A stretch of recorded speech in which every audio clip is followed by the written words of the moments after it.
This is the Cycling Over 60 podcast, Season 3, Episode 8, Cycling the Methow, and I'm your host, Tom Butler.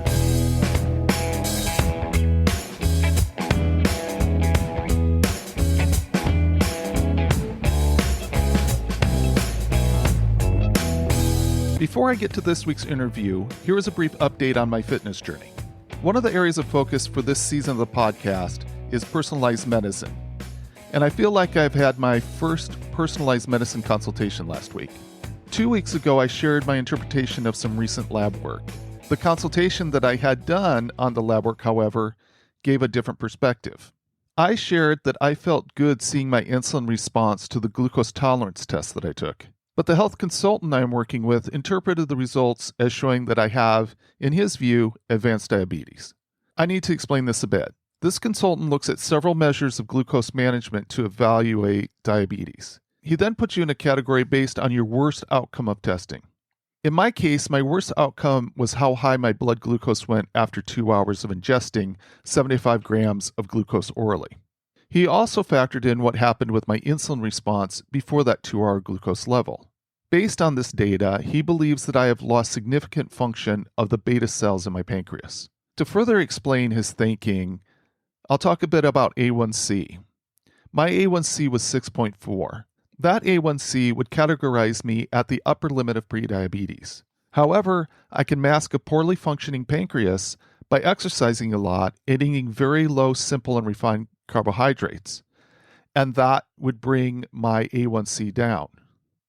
Of course, exercise and sugar avoidance are extremely important for me, and I need to continue to do both. But even if my diet and exercise can help me bring my A1C down to 6.0, my recent lab work shows that I will still have impaired pancreatic function. All I would be doing with diet and exercise is reducing the need for insulin. I am not helping the beta cells in my pancreas to produce more insulin. Understanding that I'm functionally someone with advanced diabetes is very important. This is most likely the result of decades of poor diet and obesity that came along with it. Lack of activity is a contributor as well, but I bet it has more to do with highly processed foods that poisoned me along the way. Moving forward from here, my focus will be on rebuilding the capacity of my pancreas to produce insulin. Now, to be honest, I am pessimistic about this. You can find a lot of information showing that beta cells are not permanently lost. However, in almost every case, this is talking about catching beta cell dysfunction early. In my case, I think I have been destroying beta cells for at least 15 years, maybe longer. Believe me, I would like nothing more than to see my pancreas producing more insulin in a year from now. That would be awesome news for me and for anyone else in my position. One piece of very good news about all of this is that my lab work doesn't indicate that I have an autoimmune element to my pancreatic dysfunction. While this could be a false negative, it's likely that I am safe from that perspective. There are two other things to rule out. One is that environmental toxins are damaging my pancreas, and the other is that I have a genetic variation that contributes to the problem. I will be having more testing done to see about the toxins. However, I will talk later about my issues with genetic testing. Immediate thing that I will be doing is to start taking supplements that are meant to support optimal functioning of my pancreas and to counteract toxicity. I'm not planning to alter my diet much at all right now, but that might also be coming soon. I don't know all the supplements I will be taking. I still have another consultation to do to help figure that out, but I will give details on that as soon as I can. Switching gears, I'm excited to have a Cycling Over 60 Zwift Club. I have planned the first club event for Friday, November 22nd. It is a short ride and I will be taking it easy. I also plan on opening up a Zoom chat during the ride. If you would want to get a Zoom link, send me an email. Those of you in the Cycling Over 60 Strava Club may have noticed that I'm spending more time on Zwift. I used to spend most of the time after meals on an exercise bike, but now I'm doing that on Zwift instead. I feel somewhat nervous that Zwift makes it a little too easy to decide to stay indoors when the weather isn't ideal. And one thing that I know is I need to make sure that I'm spending plenty of time out in the fresh air. But I do find Zwift to be fun, and I'm thinking that doing some Zwift rides on Zoom could be a really fun way to get together.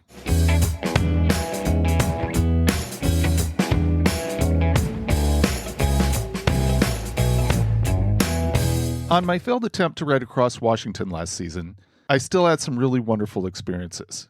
One of the best was the ride from 5,476 feet over Washington Pass, 30 miles, to Winthrop, Washington at 1,768 feet. Winthrop is such a really fun town and a very unique setting. On my way cycling to town, I passed Methow Cycle and Sport. The next day, I dropped by to check it out and really loved the whole vibe of the shop. I was able to get one of the founders, Joe Brown, to share what it has been like to operate the shop in Winthrop and talk about cycling in the Methow Valley. I want to thank Joe Brown, co-founder of Methow Cycle and Sport, for joining me today. I'm glad to be able to talk with you, Joe. Thank you, Tom, and pleasure to find some time, get to know you better, and appreciate the time. Yeah. A couple months ago, I was in Winthrop, Washington, which is a very cool place. And since I'm talking about Winthrop, I have to give a shout out to a restaurant called Jupiter. I just think awesome food. Are you familiar with Jupiter? I imagine you are. Absolutely. We go there often. It's a breath of fresh air to have some good fresh food, particularly in the winter months. So, Yeah, I can imagine.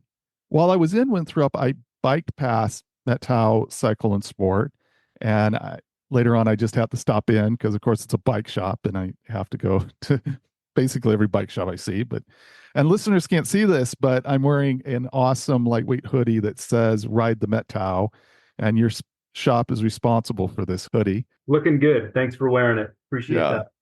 no problem.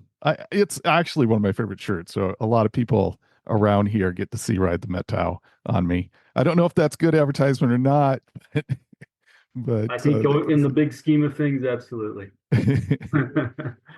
Ever since I was there, I've been curious about the cycling scene in the Methow, and I'm always intrigued by what it takes to run an independent cycling shop. So it's great to hear from you today, Joe. Yeah. I'm going to start out by asking, what is your earliest memory of the bicycle? Yeah, good question. There are many, but there is one in particular that, from time to time as we get older, I always kind of still find myself reflecting on. There was a time in my early childhood, I think this was kindergarten, where my stepdad had taken a job with Bucyrus Erie, which is a big, like heavy equipment for mining and extraction, I think. And he was doing some engineering work there. So we were in Milwaukee, Wisconsin for, I think, a year or two. And so the first bike that I got was a little Schwinn Pixie, of course, and I'm giving away my vintage here, but was white and red. And of course, Milwaukee, Wisconsin at that time had real winters. And so I got that bike in the winter when there was snow on the ground, but I just, of course, had to ride it. And I don't remember the details too much, other than I do remember me coming in soon thereafter into the house and lifting up my shirt to my mom in tears. And I had road rash on my chest from basically my chest down to my stomach from falling off in the snow and kind of sliding down our front yard, which was sort of a steep, icy thing. So for whatever it's worth, that's my first memory of riding bikes, probably different than most.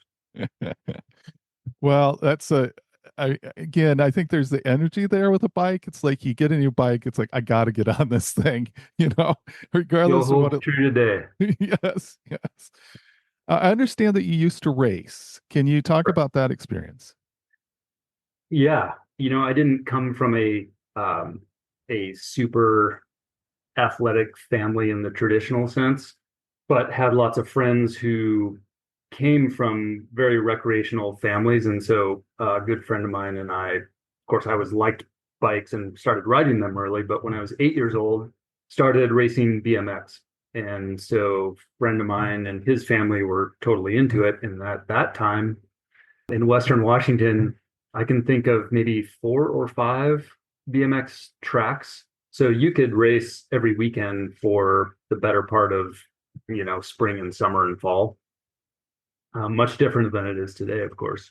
I started with that, had a lot of early success. I think, my mom still razzes me about this, but I had a run of, I think, won 9 of 11, motos over the course of a couple weekends. And so for whatever reason, I kind of took to that. And that sort of started off many decades of racing. So after BMX, did some junior road racing. Again, I'm giving away my vintage a little bit, but mountain biking was then starting to actually become a thing.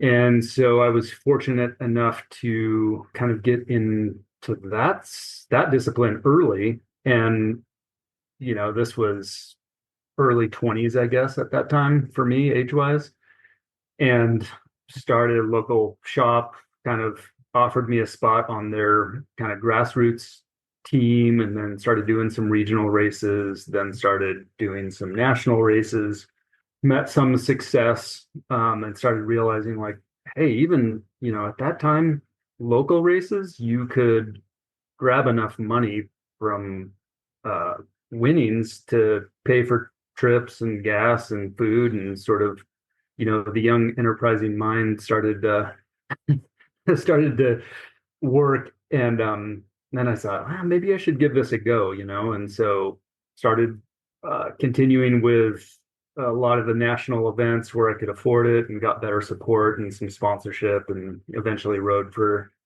some bigger teams, which then led to kind of more road racing at pretty high regional level. I never really liked road racing, but it was kind of a necessary evil, and from my perspective, you needed to do it to get the racing days and the exposure, and you kind of had to, follow the money, so to speak.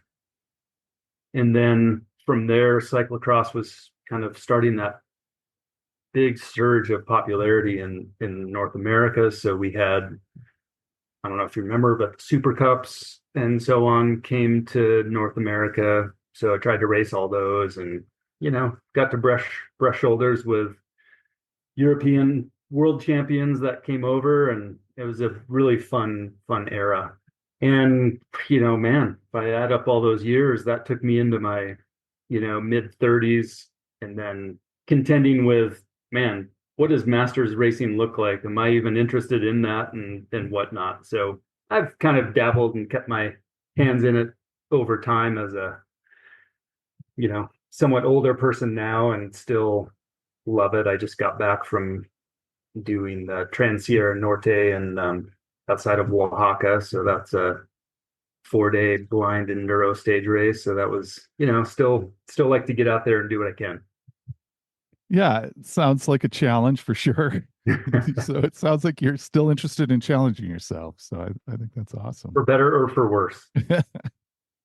And at some point, your passion for cycling turned into Methow Cycle and Sport. Can you talk about that transition? Yeah, it's kind of an interesting and not maybe a bit of a circuitous route. It is what it is. I always have had some mechanical aptitude and interest in mechanical things, bikes and other things. And I got to work on the team side of things, on the, mechanic side, kind of just because I was interested and good at it. But I remember telling myself, I'm never going to work in a bike shop. Man, what a dead end thing that would be. And I don't want to be one of those people who retires from racing and then the default is, oh, I'm going to just,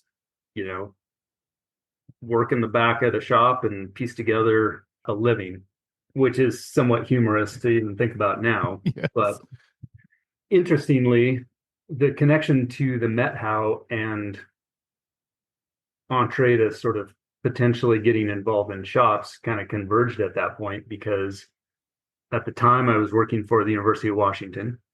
I had friends here in the Methow, and I would come during the off season and do some riding, but mostly skiing.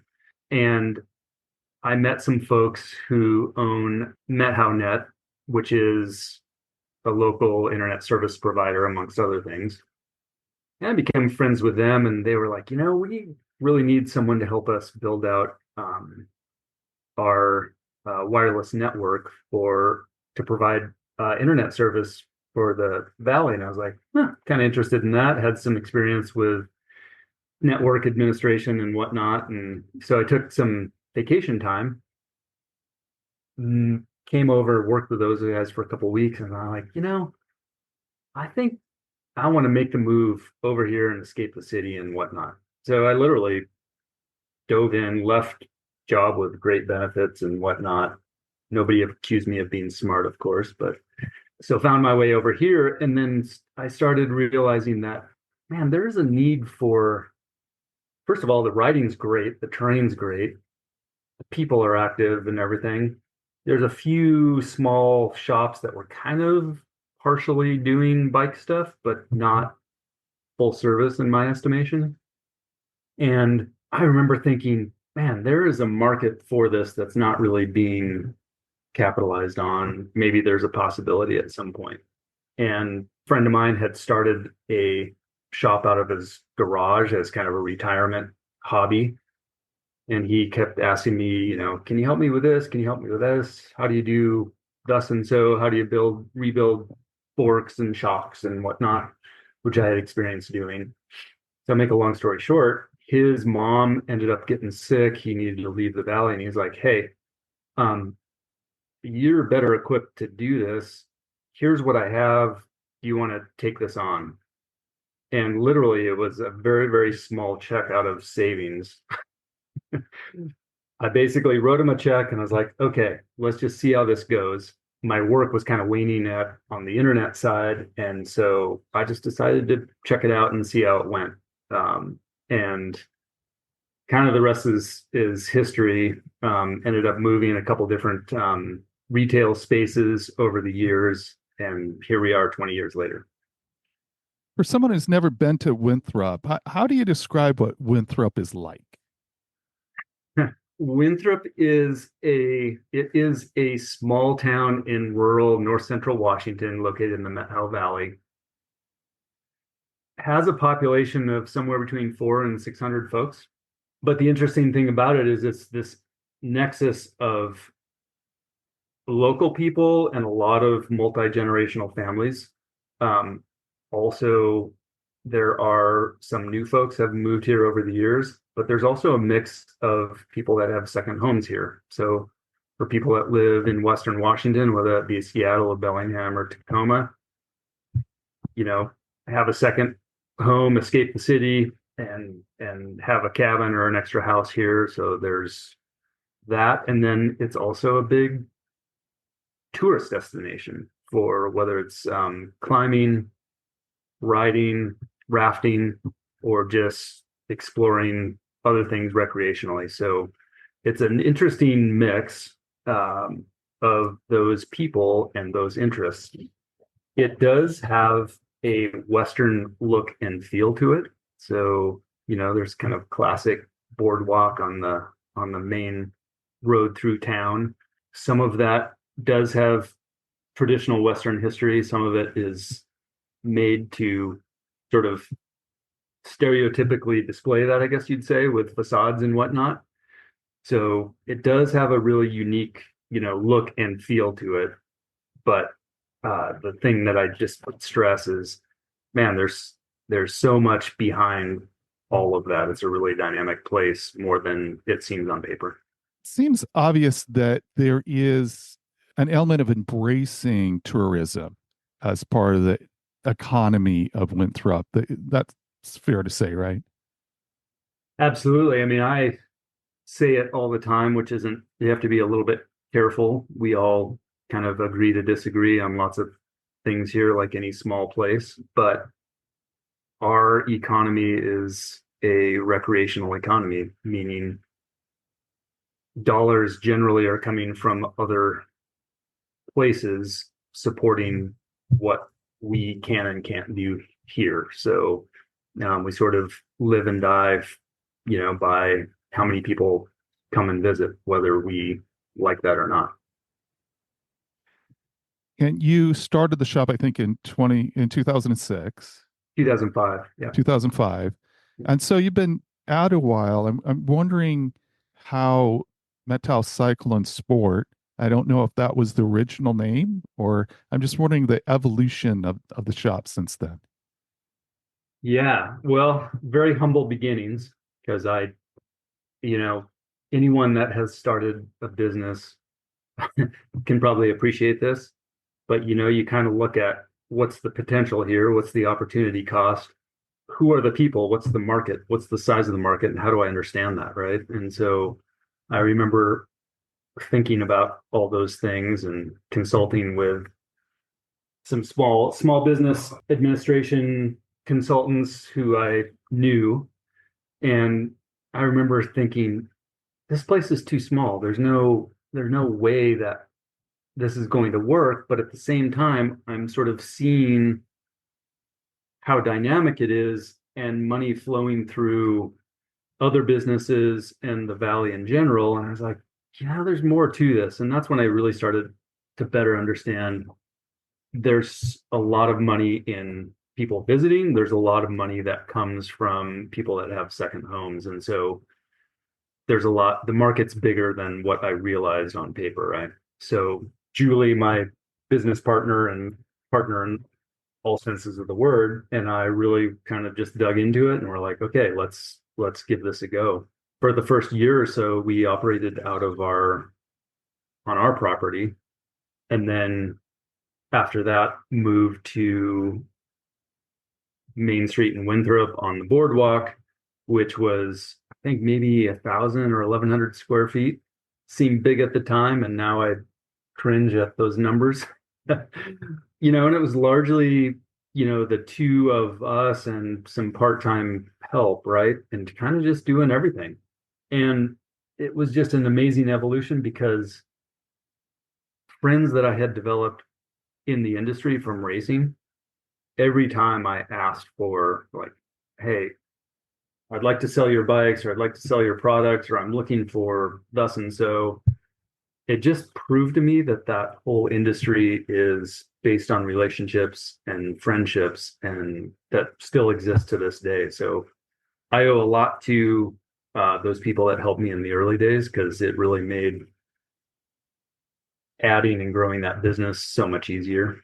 And people locally really stepped up, right? So people were all of a sudden buying bikes. There was more service than I could sort of deal with, which led to hiring more folks, then moving to a much bigger location, which we still are in today, which you've been to.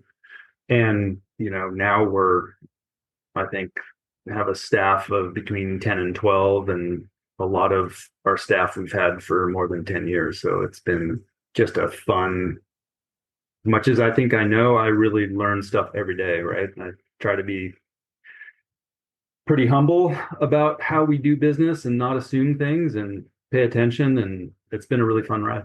I just want to say that aesthetically, I really like the shop. Thank you. There's something about it, and I don't know who's behind that, if that's a co-effort between the two of you, but just walking in and everything, I just really like the aesthetics of the shop. So, Thank you. so good for you for that. It's a team effort. We kind of just treat it like a family and try to involve all of our staff in the look and feel. I mean, the reality is we all spend an inordinate amount of time in those four walls. And so trying to find something that works, feels comfortable, is appealing to our customer base, but also something that is efficient and allows us to do our business best. We're sort of sticklers around certain things, like it needs to be clean and organized, and that's just important to us. And we get a lot of comments similar to yours, so appreciate that. Cool. This is a big question, obviously, but again, you've been at it for a while, and how would you describe like the changes, the transition in the cycling industry over the years? Man, it's huge. I'd say there's a couple different things at play. One is the valley and our customer base has changed. Bikes have changed a lot, and the industry has also changed a lot over the 20 years, right? as our business has grown, the valley has grown, and the diversity of people that we're serving has grown. So if you can imagine, we might sell a $300 bike to, a local family in 1 hour, and the next hour someone comes in and they want to do a custom build or whatever it might be for $12,000, and all of that is sort of fair game in any given day, right? So it's a small business trying to really serve a really diverse customer base is challenging, but it's a good problem to have. But it forces us to be thoughtful around what brands we have relationships with, what we can stock, how we meet all those needs and stay in business, right?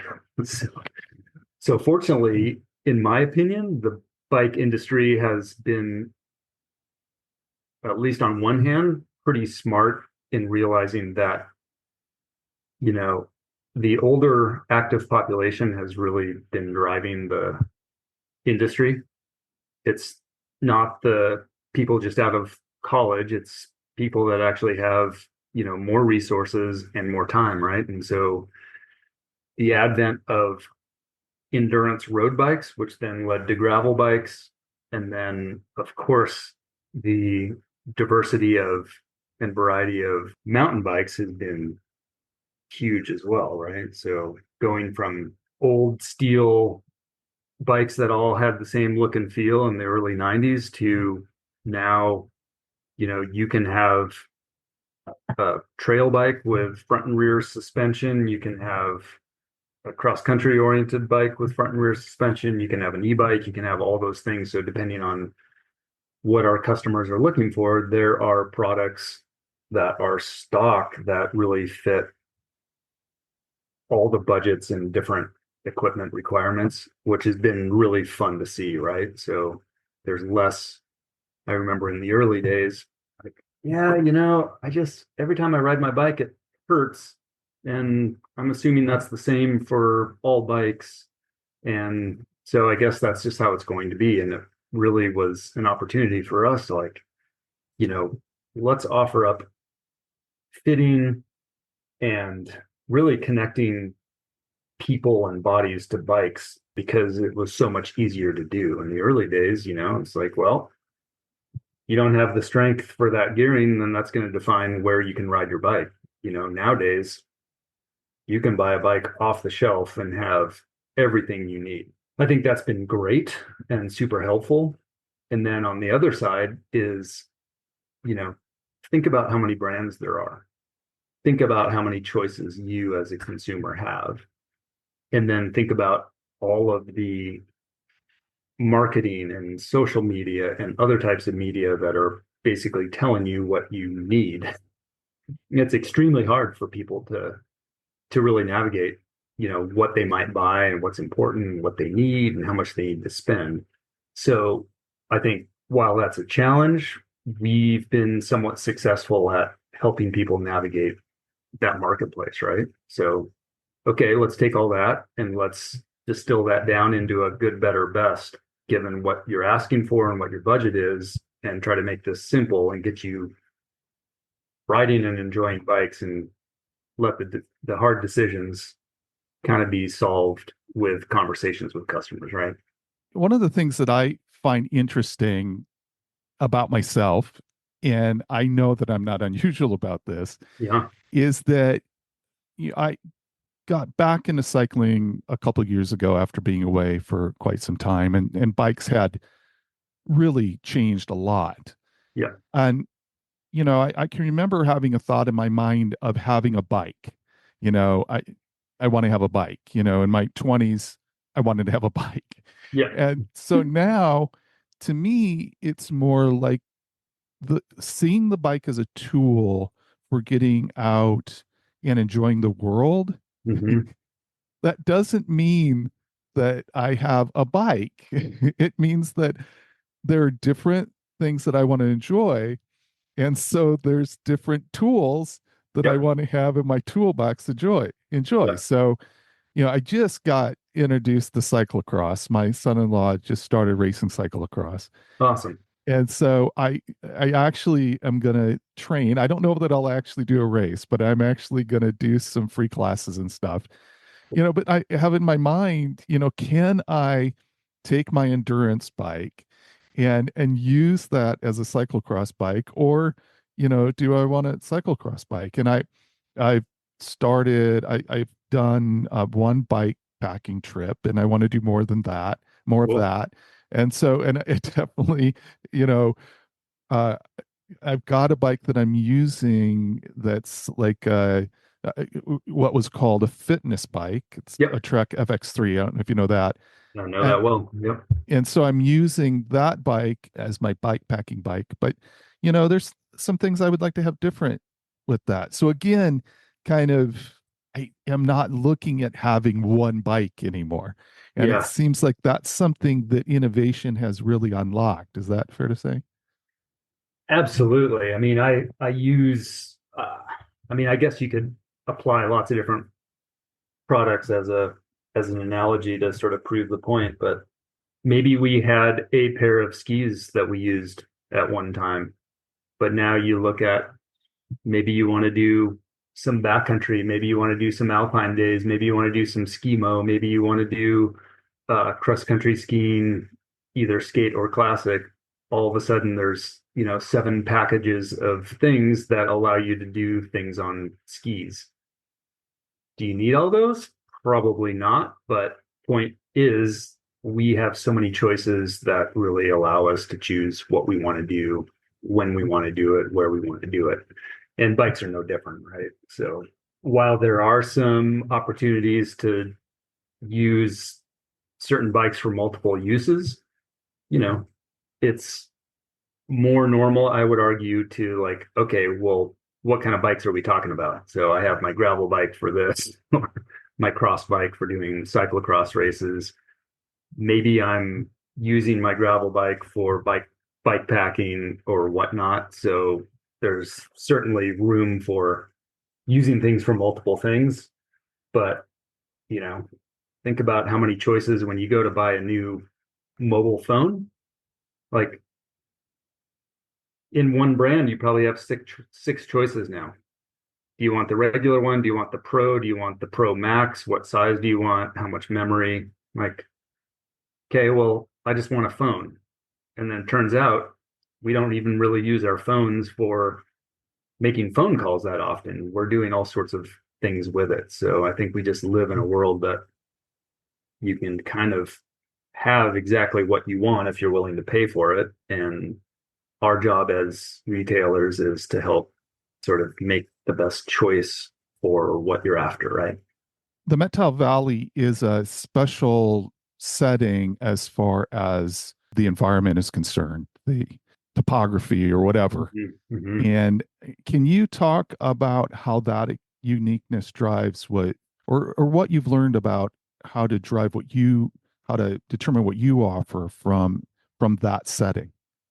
I guess I could take this a lot of different ways, but I think our unique setting, whether it be landscape, climate, environment, or a combination of all those, have has really sort of allowed us to sort of curate how we do business and why we do it, I guess, to be fair.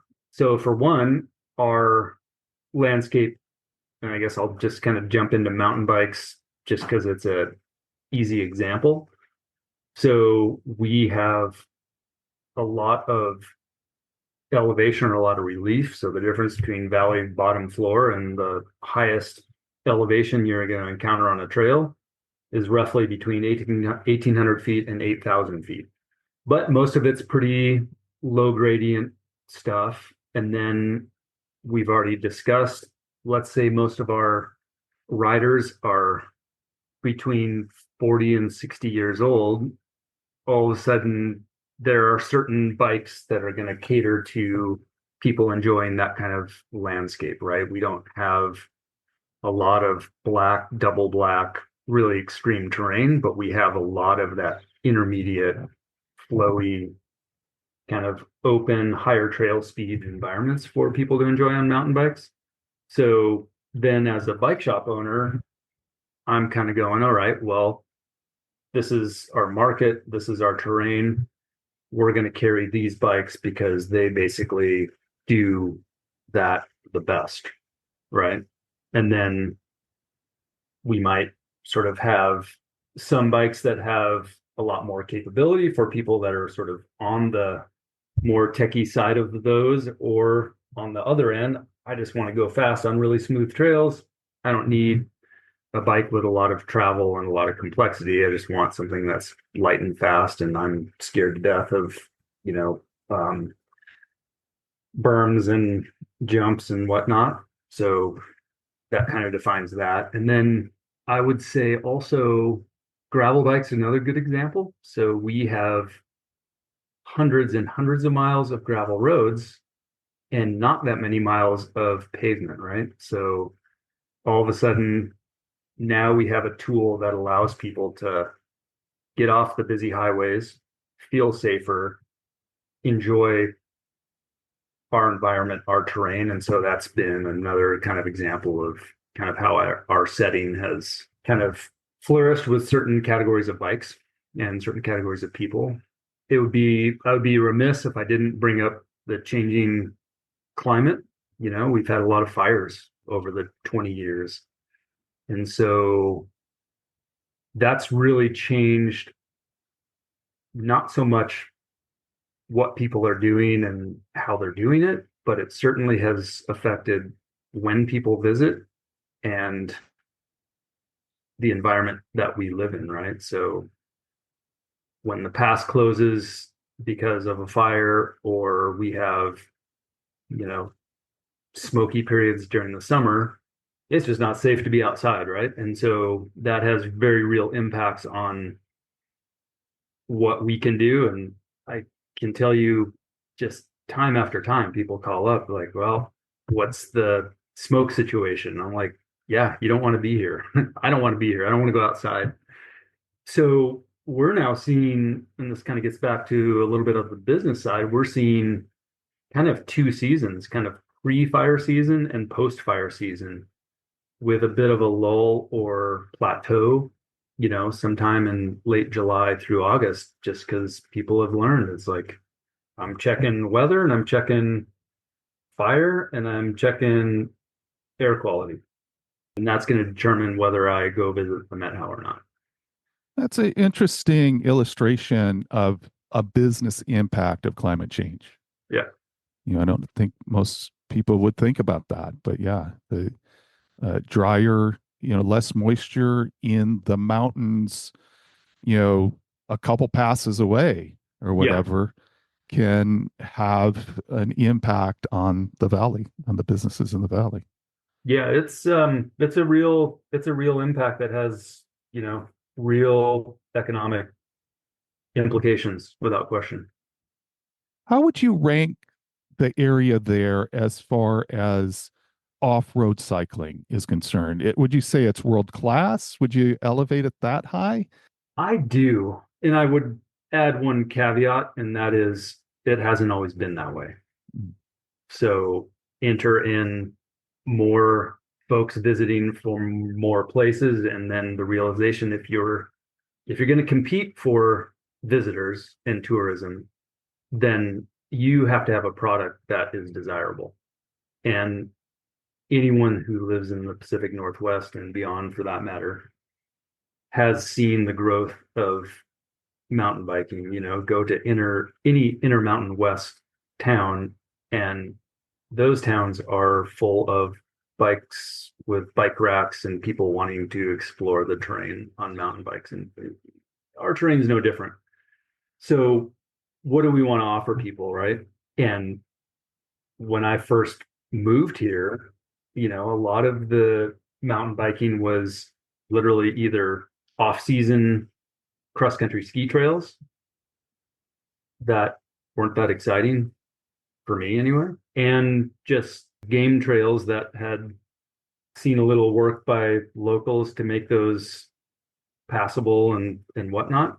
But it wasn't something that you would come here and go, oh my gosh, I want to hunker down for 4 days and really hit it hard with mountain bikes. And so over the last decade in particular, there's been a lot more money and resources and cooperation across various organizations to make the biking experience here better. And our high alpine opportunities literally are world class because the terrain is world class and the visibility and the views are amazing. So I think that's changing a lot. And it's not just us saying how great we are, it's just we're seeing a lot of folks that have come to visit and you're like, we always used to go to Bellingham, or we always used to go to Penticton or wherever in the interior Okanagan, and now we like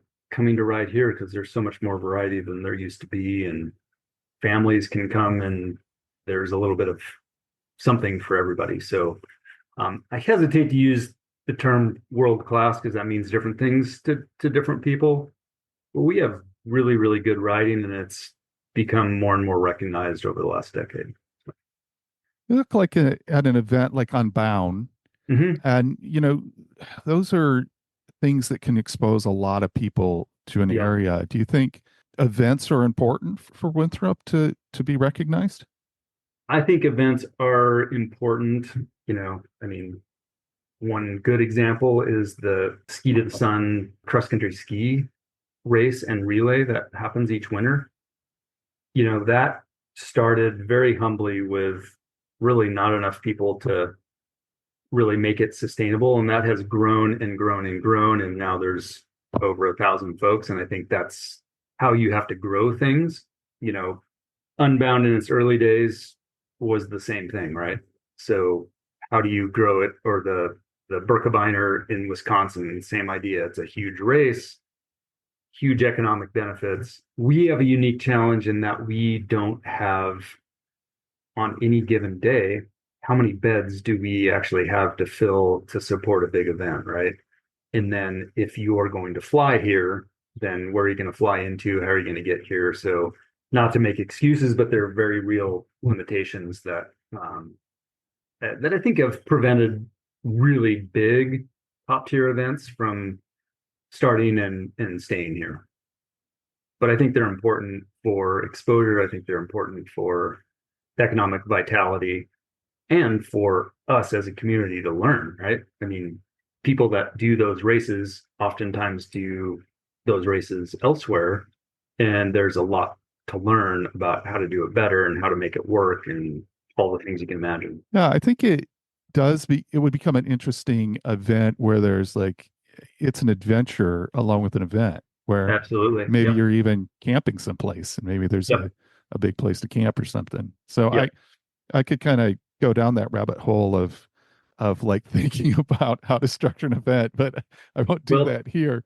well, Tom, maybe you need to be the guy to start something up. Yeah, you say that, but that like sounds incredibly fun to me, and I think I actually have a team of some pretty bright people that would take that on. And There you go. Sunday I might be having that conversation at a cyclocross event. um, so I came to Winthrop on US Bike Route 10, Yep. and just to let you know, it was part of a failed attempt to go to bike across Washington. Unfortunately, I got some bursitis or something in Oh my man. knees, and I couldn't go on past Winthrop. But Yep. I wanted to bike into Winthrop, so I went from Anacortes to Winthrop.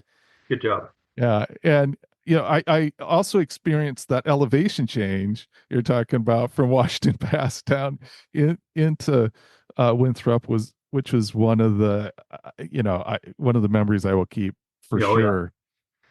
I'm wondering if you see traffic because of US Bike Route 10. Is that something that is used? Yes. And I would also say, just the whole adventure cycling, northern tier, coast to coast route equally. And then, I think the advent of bikepacking routes and bikepacking.com with so many people kind of learning and exploring routes on those websites and kind of taking the traditional touring and turning that into sort of a bike packing slash exploration type things have also been really important for us. And we just see so much more traffic than, 5 or 10 years ago. But to your point, we start seeing, as soon as the pass opens, we start seeing folks trickle in that are starting the northern tier from Anacortes, and we're usually day 3 or 4. So usually if things aren't working well, we're kind of the first place for fixing such things. So we get to see a lot of different folks and usually try to figure out, what they're doing and why they're doing it and stuff. It's a really fun environment, and that group of people is really kind of near and dear to us. It's just a really fun thing to see. And there's more than you think. Some days there'll be half dozen folks kind of trickling throughout the day. And I think those are important because those routes, those pre-curated routes are important just because economically on one hand, but it, similar to, I think you could attest, they just make something that's palatable and already figured out for people for routes. So I think as people have more free time, we just see more people using it, and it's great to see. It's kind of fun. I would imagine that you get to meet people from all over the world because of that. Yeah, and still have friendships as a result. And we get, Instagram and Facebook posts and tags from people that have either finished their trip or have done subsequent trips. And much like you're wearing your favorite sweatshirt there, we'll see jerseys from, all over the world. It's really fun. That's cool. I want to switch gears a little bit. I think you do some coaching. Is that right? Correct. Yeah. And I'm wondering if you could talk about that. What appeals to you about doing coaching? What kind of motivates you to do that? Well, I'm an educator by profession and runs in my family, and I love interacting with people that way for two reasons. One is it's super rewarding, and second, I learn something by doing that. So I coach, and we have others that assist, both mountain bike skills and gravel. And then we also do cross country ski coaching during the winter. For me, it's, there's so many people who kind of buy the tool, i.e., a high-end mountain bike, and then try to figure out how to adapt to that bike on whatever set of trails or trail networks or wherever they're riding. But they're not necessarily proficient at it. So there's this gap of potential. They're not super confident, but they just spent a ton of money, so they're going to go ride the bikes. For me, it's an opportunity for people to be safer, make the sport more enjoyable, and then they just have a way better experience. And it validates the purchase they made and their commitment to the sport, right? And then all of a sudden, there's so many people that come in and like, I basically just ride 2-track, but I want to buy a bike that will allow me to do these other things. In the back of my mind, I'm like, well, maybe the best thing is to sort of develop those skills, and then you basically buy the tool that allows the marriage of those two to make for a better experience. But people don't always do it that way, right? It's easier to just spend the money and get the thing, and then you sort of figure out how to become more proficient, right? So from my perspective, it's just a really necessary and good opportunity to, in pretty simple terms, ensure that somebody has a safer, better experience that allows them to really flourish as a mountain biker or a gravel rider. So it's a lot of fun. I can't tell you how many times, someone comes in, we spend a few sessions together, they literally couldn't turn without putting a foot down, and all of a sudden they're on in-slope turns and balancing their body, more confident. They're riding trails that they really couldn't have imagined, in months prior. So it's just fun to see that progression. It's kind of interesting as you're talking. I'm thinking about I feel that as I get older, my reflexes are slowing down. For sure. And so, there is uh, there is a hesitation Yep. to challenge myself in certain ways. And I think part of that's smart. you know, Yep. Yep. I don't heal as fast as I used to. But I think part of that is, a skill set. Yep. And it sounds like what you're talking about is that there's skills that can be learned. Yep. Yeah, I think the skills can be learned and they can be learned in a fairly simple and progressive way, right? I think, you know, not everybody wants to sign up and be taught something when they're have been doing it for a while. But the reality is, I mean, think about how much trails have changed over the years, right? And bikes have changed over the years. But I would argue that most of us aren't necessarily changing proportionately in terms of what our comfort level is, our skills. So there becomes this sort of disconnect over time of like, wow, I have this amazing bike. I'm not really using it because I don't feel like I can do, certain technical things on the bike. And so that's holding me back. So then I end up going on trails that are comfortable to me, but they're not necessarily commensurate with the abilities of the bike. So I think those learned skills, to use your term, kind of brings the rider to the bike's capacity, right? Most of the time, it's in our head, right? We tell ourselves, like, I had a scary experience on Trail X. I can't do that. I don't want to get hurt. I don't want to go to the emergency room. I don't want to have that lack of confidence hold me back either. So how do I get there? So sort of unpacking some of those bad habits and adding a few more tools to the toolbox really, I think is a inexpensive and really effective way to just enjoy mountain biking a whole lot more. I think that's really well said. Now, I'm curious about one thing. Your partner, Julie, uh, Yeah. has a background in advocacy. Yes. And I'm wondering about an opportunity to pursue advocacy as a business owner. Do you see that? We see it and we think it's 100% necessary. We've seen other business owners come and go in the valley who aren't involved in advocacy or aren't necessarily investing in the community as well as perhaps they should or could. And we're very community minded people, both Julie and I. And, in a small place, we all wear a lot of hats, right? So I serve as the president of the Evergreen Mountain Bike Alliance Methow chapter. I serve on the state board. Julie's involved in the housing trust, the Methow Valley Trails Collaborative.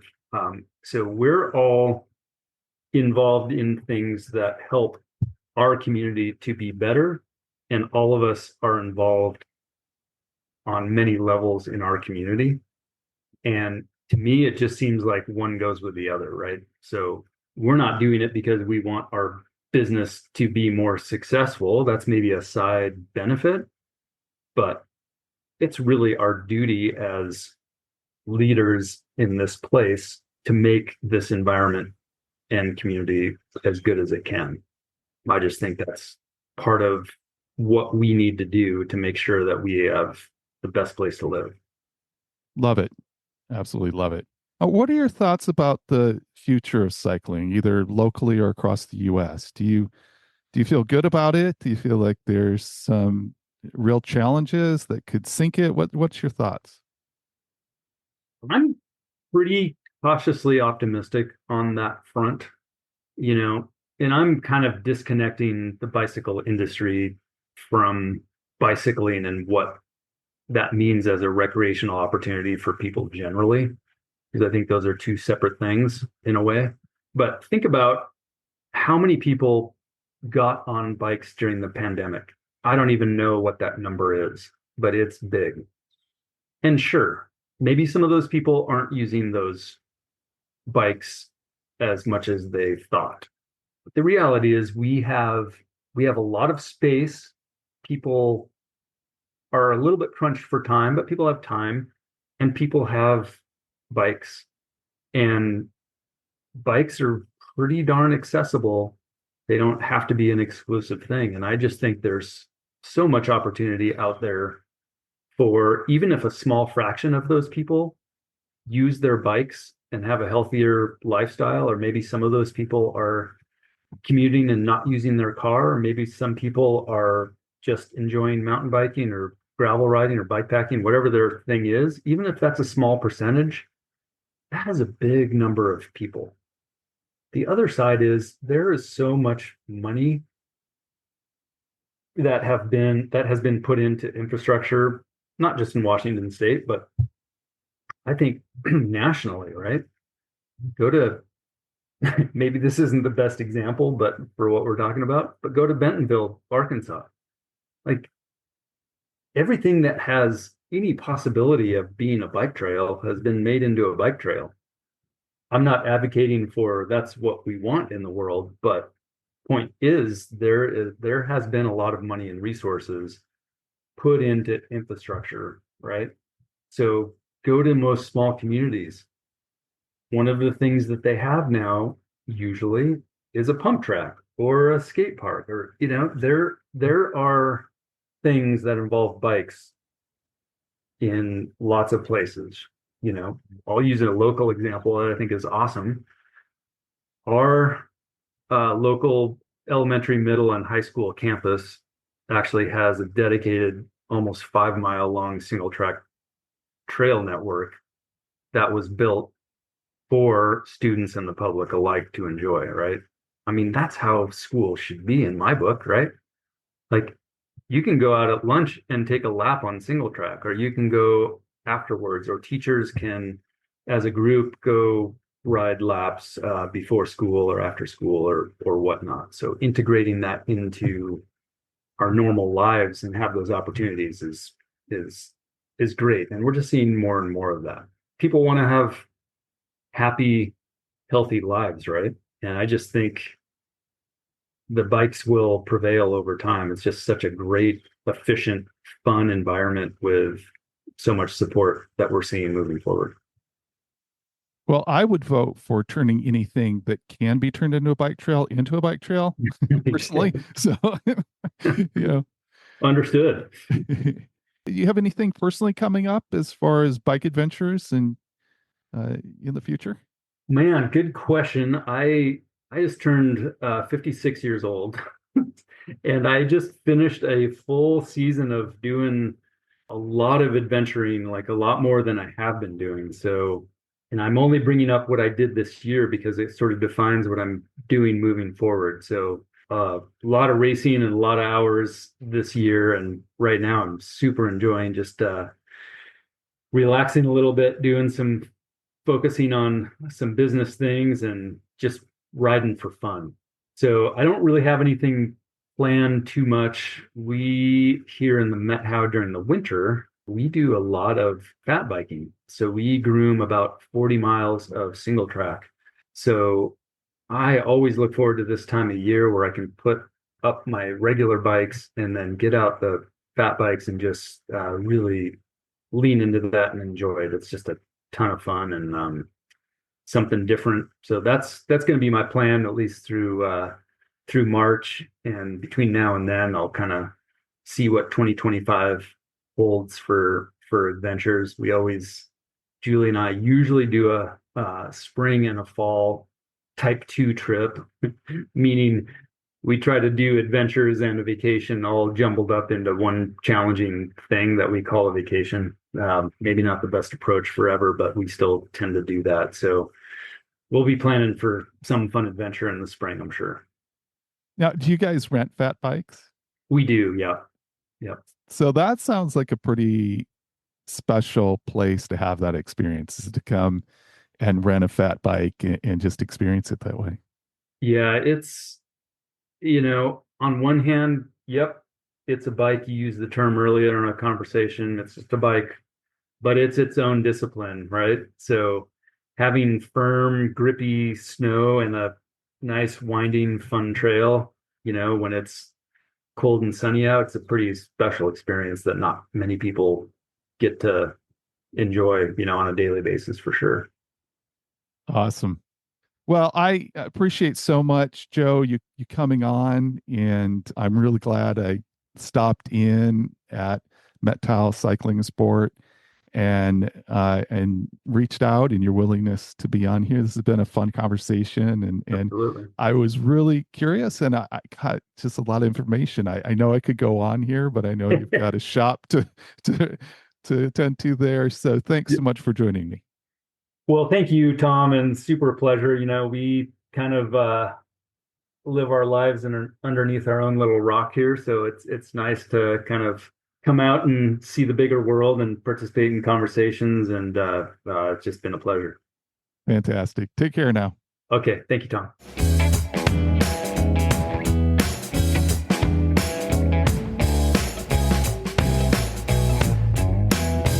There was something really appealing to me about escaping to a small town like Winthrop and opening a bike shop. But the truth is that I really enjoy being close to Seattle, and I know I would miss all that a city offers.